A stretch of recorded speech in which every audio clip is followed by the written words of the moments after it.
tema yang akan kita kaji berikutnya. Ya, ini tema yang terakhir pada semester ini. Ya, kurang lebih masih ada 3 kali pertemuan tentang peran pemuda Islam. Ya, memang ketika kita bicara tentang kepemimpinan, biasanya akan selalu dikaitkan dengan pemuda. Ya. Karena dalam lintasan sejarah,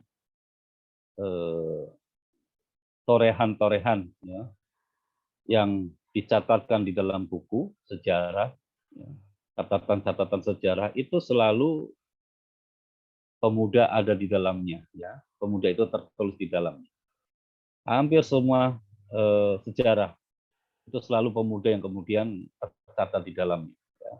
Walaupun pada saat terjadi pergulatan ya di dalam sebuah bangsa ataupun suatu umat. Ini pemuda selalu yang tercatat dalam tindak emas itu. Ya. Maka dalam kepemimpinan juga, ya, kepemimpinan ini akan terus dinamis, ya, terus berjalan dengan baik, ya, kemudian maju secara progresif. Ini biasanya juga adanya peran-peran pemuda. Maka kalau kita membaca tentang sejarah peradaban Islam, ya, di mana ketika Islam awal muncul, ya, yang dibawa oleh Rasulullah Muhammad SAW di Jazirah Arab, ya, pada abad-abad pertengahan atau sekitar pada tahun 600-an Hijri Masehi, ya. Maka Rasulullah SAW ketika mengubah, ya, sebuah peradaban yang awalnya tidak dikenal, ya, oleh peradaban-peradaban yang lain, ya, di peradaban Arab itu, dengan disokong oleh para pemuda, maka Islam ini kemudian menjadi selain sebagai sebuah agama, dia juga sebagai sebuah gerakan, gitu, ya, sebagai sebuah gerakan, ya, sebagai social movement, ya, gerakan sosial yang akhirnya juga merambah, awalnya ini gerakan agama, gitu, ya, tapi gerakan agama juga masuk dalam gerakan-gerakan sosial atau social movement. Dan ini yang kemudian mengubah peradaban, ya, kebudayaan yang ada pada waktu itu. Dari kebiasaan paganis yang menyembah berhala, kemudian mereka beralih, ya, mengubah kepada pemahaman tauhid yang hanya menyembah kepada Allah Subhanahu wa taala. Nah, dalam sejarah itu pemuda, ya, dicatat dengan luar biasa. Atau peradaban-peradaban yang lain, termasuk juga sejarah keperjalanan bangsa yang disebut dengan Indonesia, dengan Sumpah Pemudanya dan lain-lain. Nah, ini sejarah mencatat seperti itu. Maka di sini penting, apalagi saya harus berbicara kepada Anda semua sebagai mahasiswa, ya, mahasiswa adalah para pemuda. Ya. Nah, pada kesempatan ini saya akan menyampaikan, ya, 2 hal, ya, tentang pemuda, yaitu pertama, kita coba pahami siapakah pemuda itu, ya. Yang kedua, apa karakteristiknya, ya. 2 hal ini yang akan coba saya sampaikan kepada antum semua dan kita diskusikan bersama.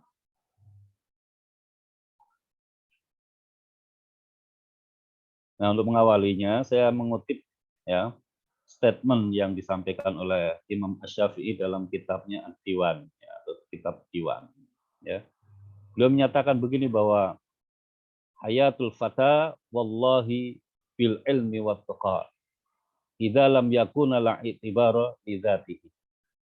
Ini statement Imam Syafi'i. Ya. Beliau mengatakan begini bahwa keberadaan seorang pemuda, ya, hayatul fata, eksistensi seorang pemuda, wallahi demi Allah, ya, bil ilmi wat tuqa.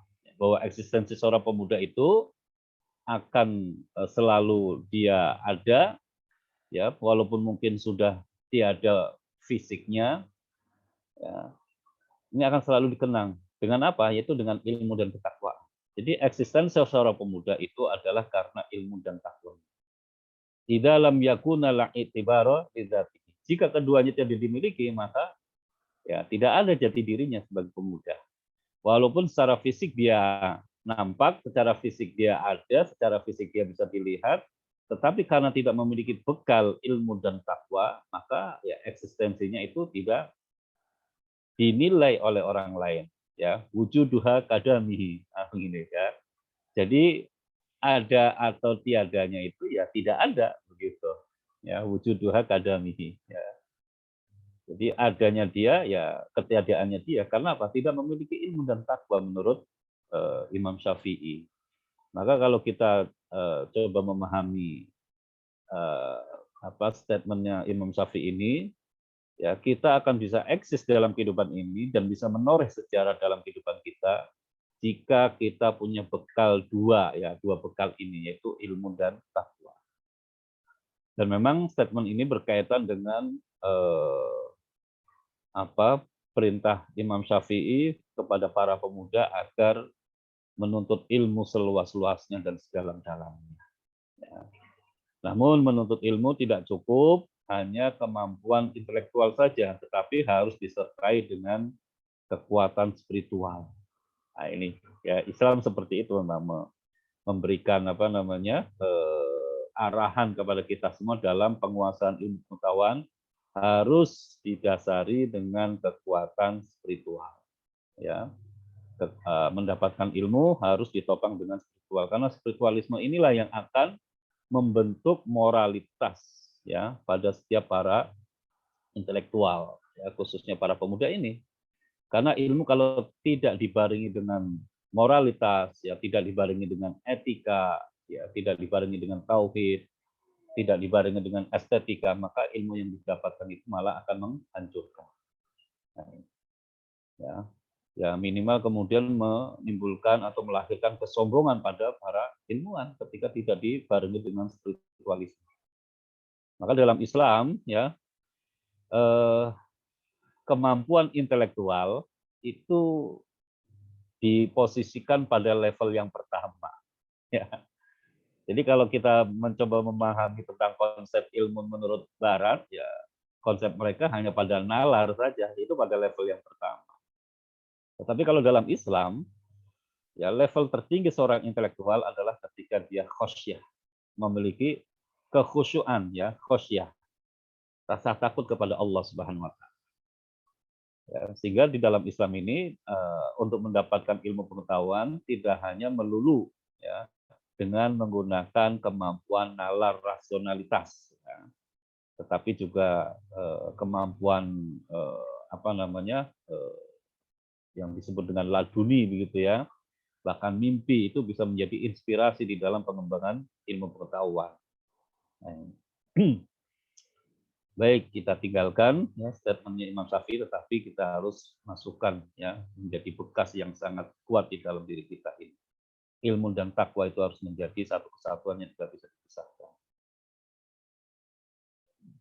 Nah, yang kedua kemudian siapakah pemuda itu? Ya, nah ini kalau saya mengutip di dalam Undang-Undang Nomor 40 Tahun 2009 tentang kepemudaan ya, di bab 1 pasal 1 ayat 1 dan 2 maka pemuda itu ya definisinya adalah ini kalau kita sebagai bagian dari entitas bangsa Indonesia ya, bahwa pemuda itu adalah warga negara Indonesia yang memasuki periode penting pertumbuhan dan perkembangan yang berusia 16 sampai 30 tahun. Nah, maka saudara semua adalah pemuda. Kalau saya sudah pemuda kadaluarsa, akan begitu ya. Karena usia saya sudah 47 begitu.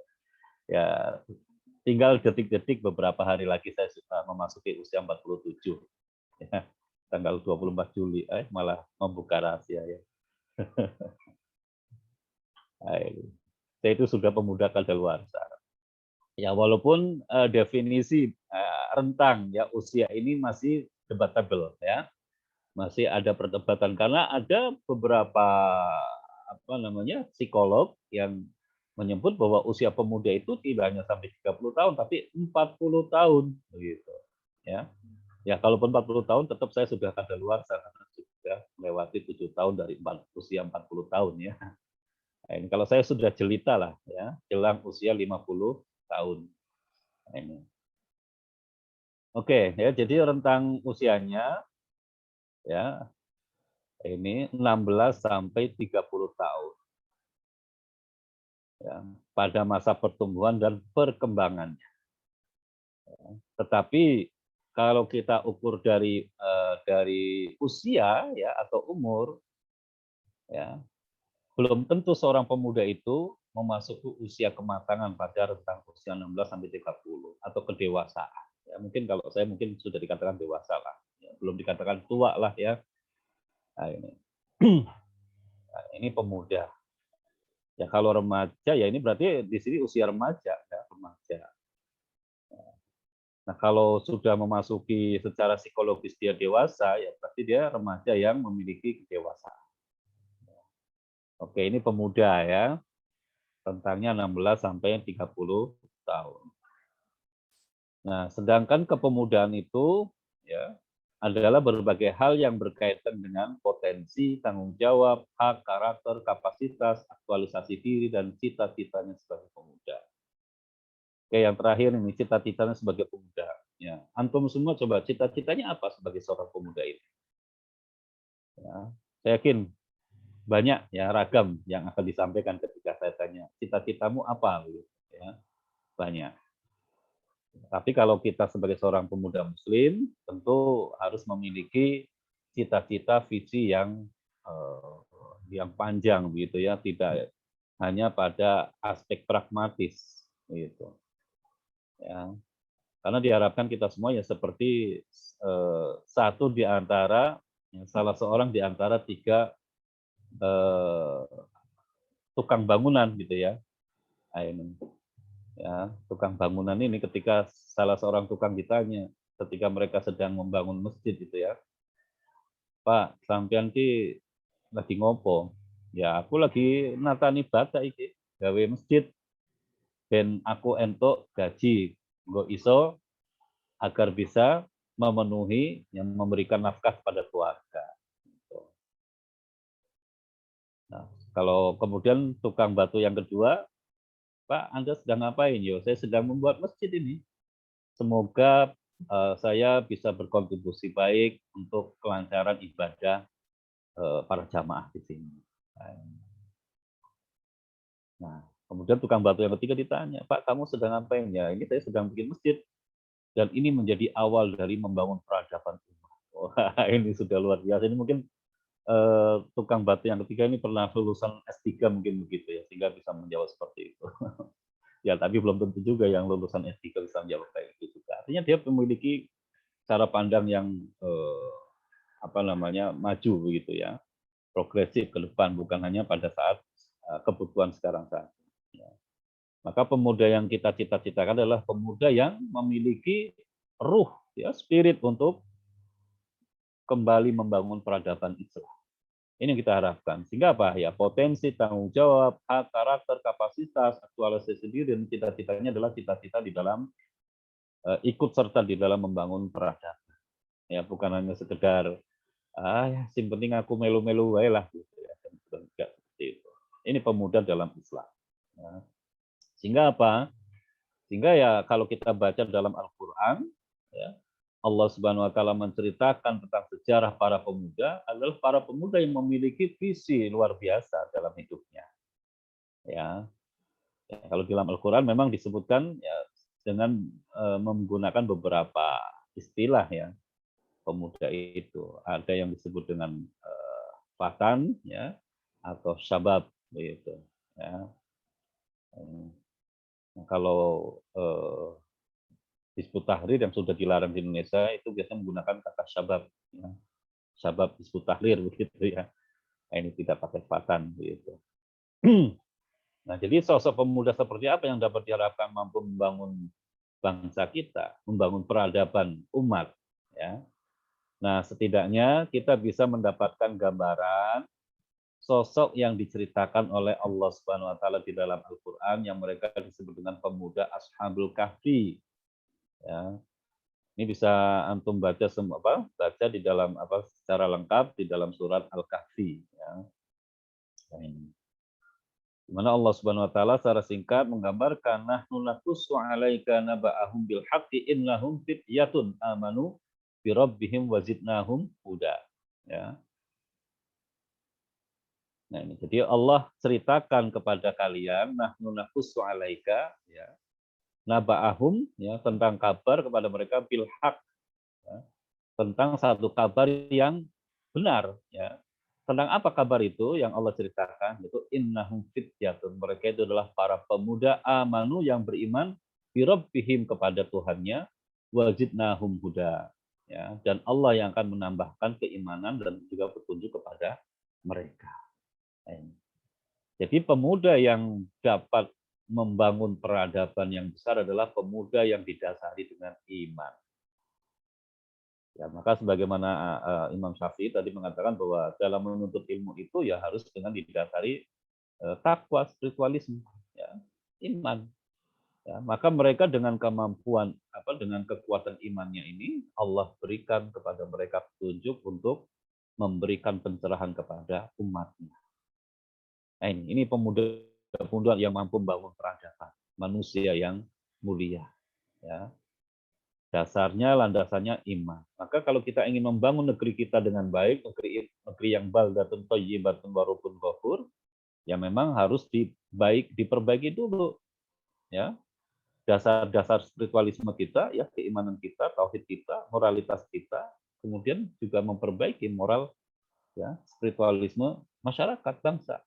Nah, kalau tidak, ya kita akan selalu dipimpin oleh orang-orang yang jauh dari nilai-nilai keimanan, jauh dari nilai-nilai moralitas, ya sehingga ya yang nampak adalah para pemimpin yang akhirnya bukan membangun tapi malah merusak, ya yang meruntuhkan bukan memperbaiki.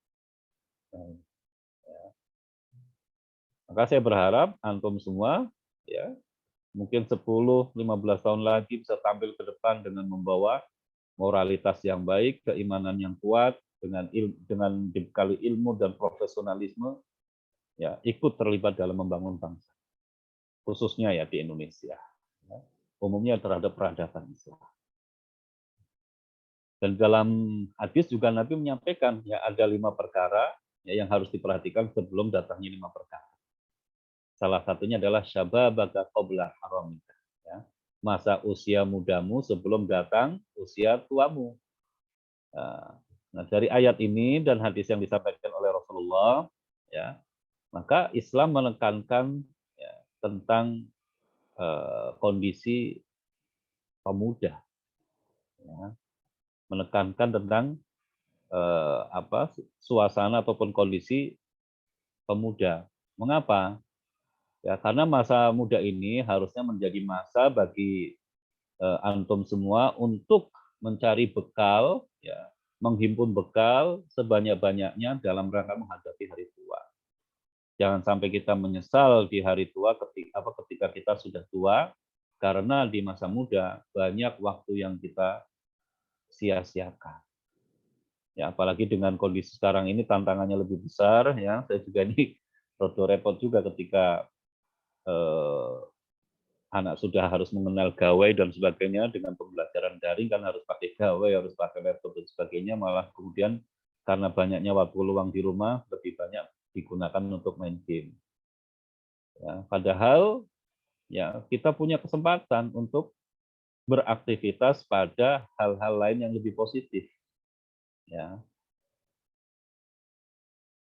ya kita bisa sebut di Indonesia banyak anak-anak muda kita yang pada usia muda mereka sudah mampu tampil, ya pada usia-usia muda. Maka ya saya berharap antum semua manfaatkan ya usia muda ini untuk menghadapi di masa tua. Jangan sampai tadi saya katakan kemudian menyesal, ya. Menyesal, iya ya dulu kenapa saya nggak begini, dulu kenapa saya nggak begitu, dulu mengapa saya tidak melakukan ini, itu, dan seterusnya. Jangan sampai begitu. Tetapi kita ketika sudah tua merasa bahagia, merasa senang, merasa puas karena kita kemudian akan menghadapi sakaratul maut ketika Allah Subhanahu wa taala mengirimkan malaikat Israel. Dan kita berharap semua bisa husnul khatimah. Kan begitu. Ya. Maka berbekallah di masa tua ketika Anda semua dalam keadaan masih muda. Maka ya berpayah-payahlah di dalam menuntut ilmu. berpayah-payahlah antum semua di dalam menempa diri ya, dengan ilmu, dengan adab dan seterusnya. Ya. Ini yang pertama. Yang kedua, bahwa pemuda itu ya segala kekuatan dahsyat yang terlihat. Ya, pemuda coba dari sisi fisik ya jelas ya kekuatannya jelas lebih kuat daripada rentang usia di luar kelompoknya. Ya, anak-anak apalagi sudah tua gitu ya. Secara kekuatan fisik. Ya, kecerdasan otaknya jelas ya memiliki kecerdasan yang luar biasa pula. Punya spirit yang sangat kuat ya dan pada saat muda kita memang ketika beraktivitas ya beramal biasanya tidak didasari dengan keinginan-keinginan mendapatkan duniawi ya. Apalagi dalam berdakwah gitu sebelum direpoti dengan yang lain-lainnya. Ini akan lebih fokus ya di dalam aktivitasnya. Ya, ibaratnya matahari pemuda itu ya matahari berada di tengah-tengah ya, dalam kondisi yang sangat panas, terik dan sebagainya. Itulah kekuatan pemuda. Ya. Maka harus dimanfaatkan, harus diasah ya dengan sebaik mungkin. Ya. Maka dalam sejarah Islam kita mengenal ya, adanya pemuda-pemuda yang berada di lingkaran Rasulullah SAW yang mereka berjasa di dalam menyebarkan ajaran Islam. Ya, ada Mus'ab bin Umair, ya. Kemudian Ali bin Abi Thalib, Zaid bin Harithah, ada Utsman bin Affan, Zubair bin Awam, ya, ada Abdurrahman bin Auf dan yang lain-lain. Ya, Umar bin Khattab dan seterusnya. Masih banyak pemuda-pemuda yang lahir dari tangan Rasulullah SAW, ya, yang mereka menjadi pasukan kekuatan yang sangat dahsyat dan kemudian mereka lah yang lahir menjadi tokoh-tokoh besar, ya, yang sangat berpengaruh di dalam peradaban Islam. Nah, yang kedua, saudara sekalian, saya ingin menyampaikan beberapa karakteristik seorang pemuda ya, yang dijelaskan di dalam Al-Quran. Ya. Yang pertama, ya, pemuda itu adalah yang mereka selalu menyeru kepada kebenaran, al-haq. Ya. Karena memiliki daya kritis yang tinggi, ya, punya idealisme yang luar biasa, maka ketika ada kezaliman, ada penyimpangan, ada ketidakberesan, mereka lah yang kemudian akan maju ke depan ya, sebagai agent of change ya, agen perubah ya. Maka berusaha untuk mengembalikan pada rel yang ya, apalagi antum sebagai mahasiswa ini menjadi kekuatan moral untuk selalu menjaga ya moral bangsa. Ya, selalu menyeru kepada yang benar ya. Dan Allah Subhanahu wa taala jelaskan ini dalam Al-Qur'an ya. Wa mimman khalaqna ummatu yahduna bil haqqi wa bihi ya'dilun. Dan di antara orang-orang yang kami ciptakan pada umat yang memberi petunjuk dengan hak dan dengan yang hak itu pula mereka menjalankan keadilan. Inilah pemuda. Maka mengapa lahir pemuda Al-Kahfi dan seterusnya. Ya. Karena mereka ya biasanya gelisah, resah, galau kalau melihat kondisi umatnya mengalami penyimpangan-penyimpangan. Termasuk mengapa Rasulullah SAW melakukan uzlah, ya, tahannus, ya, khalwat, ya, di Gua Hira, ya. Ya, karena beliau melihat begitu banyak penyimpangan yang terjadi di kalangan masyarakat dari paganisnya menyembah berhala, suka mabuk, suka main judi, ya perempuan tidak diberi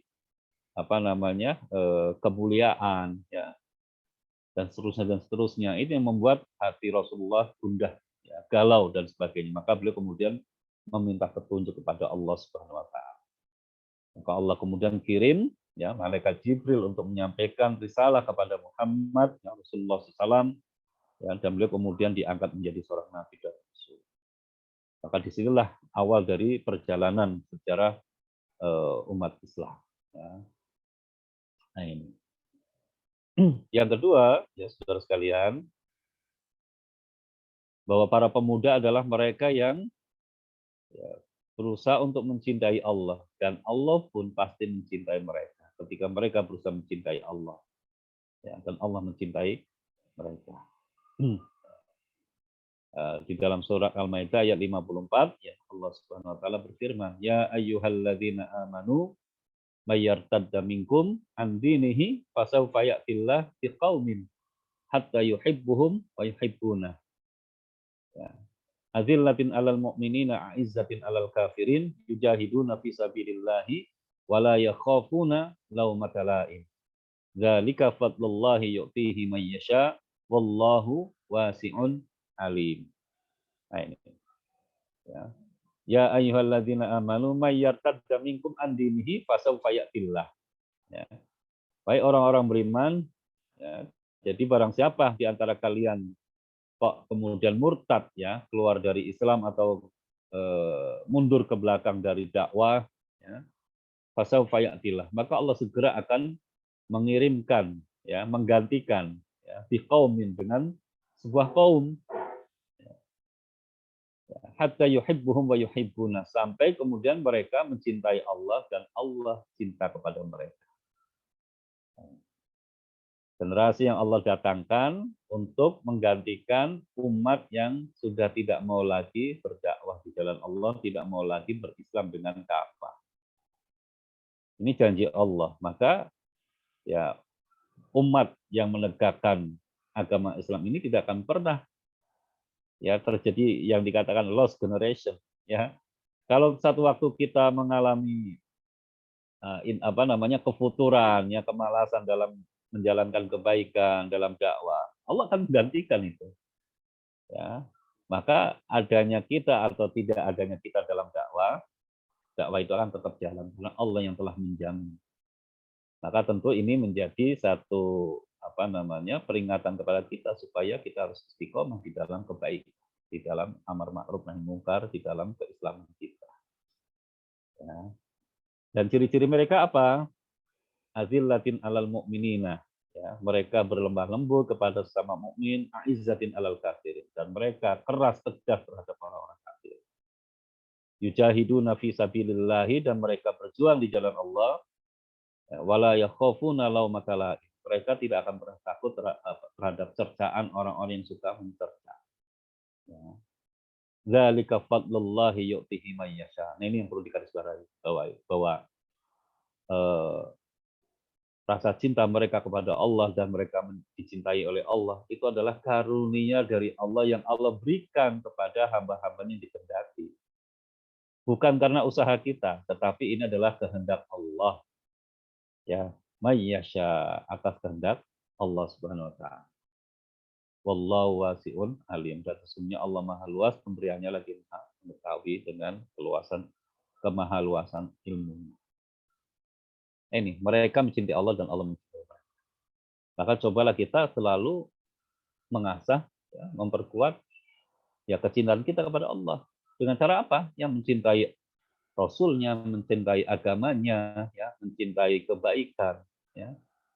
Ini yang harus kita selalu perkuat pada diri kita. Ya. Cara mencintai Allah seperti itu. Ya, mencintai perintahnya dan seterusnya. Ya. Taat kepada Allah dan seterusnya.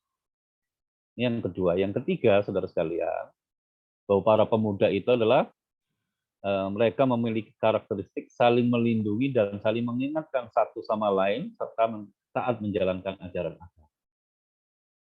Jadi para pemuda Islam, ya, para pemuda yang selalu taat kepada Allah adalah mereka yang saling menjaga, bukan malah saling membongkar.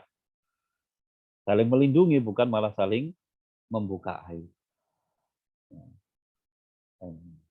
Wal mu'minuna wal mu'minatu ba'duhum awliya'u ba'din ya'muruna bil ma'ruf wa yanhauna 'anil munkar wa yuqimuna shalah wa yu'tuna zakah wa yuti'una Allah wa rasulah ulaika sayarhamuhumullahu innallaha azizun hakim.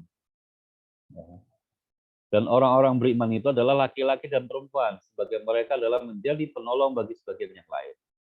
Mereka menyuruh mengerjakan yang ma'ruf, mencegah dari yang mungkar, mendirikan sholat, menunaikan zakat, dan mereka taat kepada Allah dan Rasul-Nya. Mereka itu akan diberi rahmat oleh Allah. Sesungguhnya Allah Maha Perkasa lagi Maha Bijaksana. Saling menolong, saling melindungi dalam rangka apa? Menegakkan li'ila li kalimatillah, menegakkan agama Allah. Ya.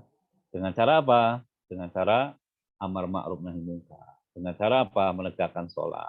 Dengan cara apa? Menunaikan zakat dan seterusnya. Ini bentuk ketaatan kepada Allah Subhanahu wa taala. Ini para pemuda yang memiliki ya, sikap yang luar biasa ini, saling melindungi, bukan saling berpecah belah.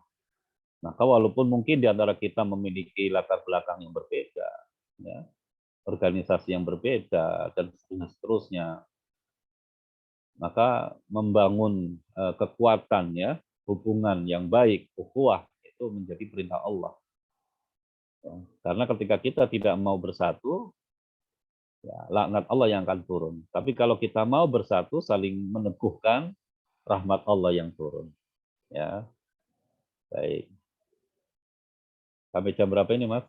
Sudah jam berapa, Mas Alvin? Udah masih 15 menit lagi, Dad. Oke, 15 menit lagi ya. Oke, masih ada 2 hal yang perlu saya sampaikan terkait dengan karakteristik para pemuda ini. Nah, yang berikutnya, saudara sekalian, karakter dari seorang pemuda adalah mereka yang memenuhi janjinya kepada Allah Subhanahu wa taala. Janji apa? Ya, janji untuk berjuang di jalan Allah. Ya, bahkan dalam ayat di dalam Al-Qur'an ya Allah menyebutkan itu bahwa ada mereka yang sudah memenuhi janji Allah dan ada juga yang mereka sedang menunggu ya untuk menunaikan janjinya kepada Allah Subhanahu wa taala. Ya. Ini alladzina yufuna bi ahdillahi wa la yanqudunal mitsaq. Ya. Yaitu orang-orang yang memenuhi janji Allah dan tidak merusak perjanjiannya. Artinya tidak belenjani. Nah, ini ya. Belenjani bahasa Indonesia ini apa ya? Mengingkari ya, mengingkari janjinya. Untuk dia teguh istiqomah di dalam berjuang di jalan Allah Subhanahu wa taala. Ini pemuda-pemuda yang memenuhi janjinya. Maka ya kita jangan sampai ketika kita mengakhiri hidup kita dalam kondisi kita melenjani janji Allah. Padahal Allah juga sudah menegaskan kepada kita wala tamutunna illa wa antum muslimun. Dan janganlah kalian meninggalkan dunia ini dalam keadaan su'ul khatimah. Karena apa? Tidak berpasrah diri kepada Allah Subhanahu wa taala. Tapi ya, kita berharap ketika Allah Subhanahu wa taala memanggil kita, kita dalam keadaan husnul khatimah karena apa? Kita memenuhi janji kepada Allah untuk senantiasa berpegang teguh istiqomah di jalan Allah Subhanahu wa taala. Baik. Kemudian yang terakhir, saudara sekalian, ya, karakteristik pemuda itu adalah mereka yang tumbuh ya, kemudian mereka selalu beribadah kepada Allah dan hatinya senantiasa terpaut dengan masjid.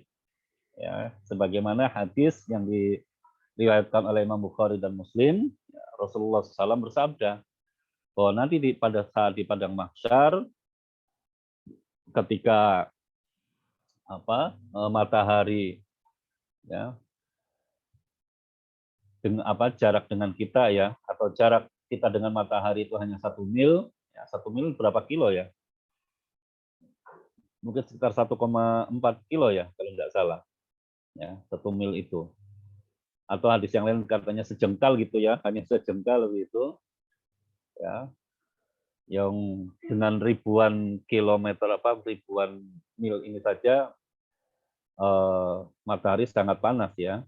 Ini apalagi hanya 1 mil begitu. Pasti sangat sangat sangat dan sangat panas.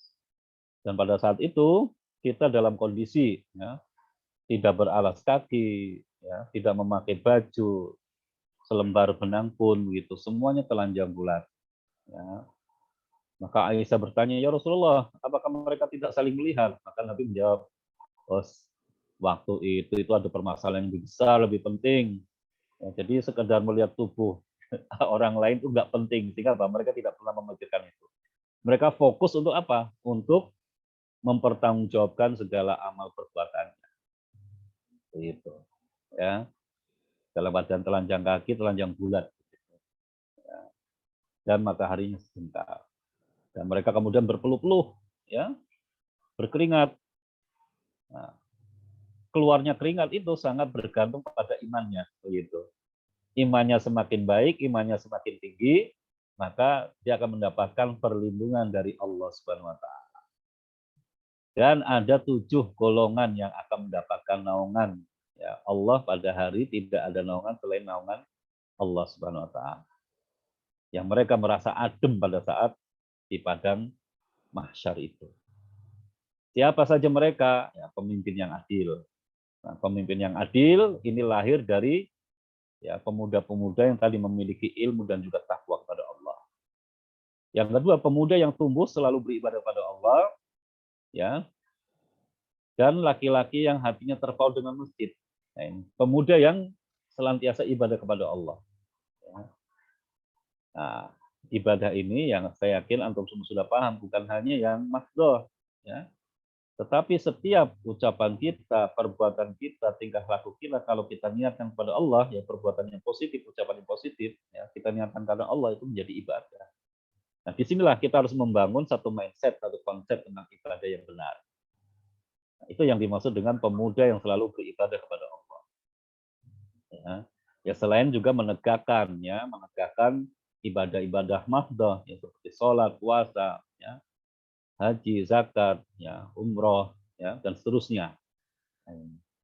Tetapi yang paling penting adalah tadi kita membangun mindset bahwa hidup ini adalah ibadah. Ya, jadi selalu beribadah kepada Allah. Kemudian juga pemuda yang hatinya terpaut dengan masjid. Ya hatinya terpaut dengan masjid bukan kemudian dia berdiri iktikaf terus di masjid, tidak begitu. Tetapi masjid itu kan sebagai lambang taqarrub ilallah, ya kan? Sebagai tempat untuk taqarrub ilallah. Maka pemuda yang terpaut dengan masjid adalah pemuda yang selalu dekat kepada Allah. Dia selalu membangun ketakwaan pada dirinya dimanapun. Nah, ini.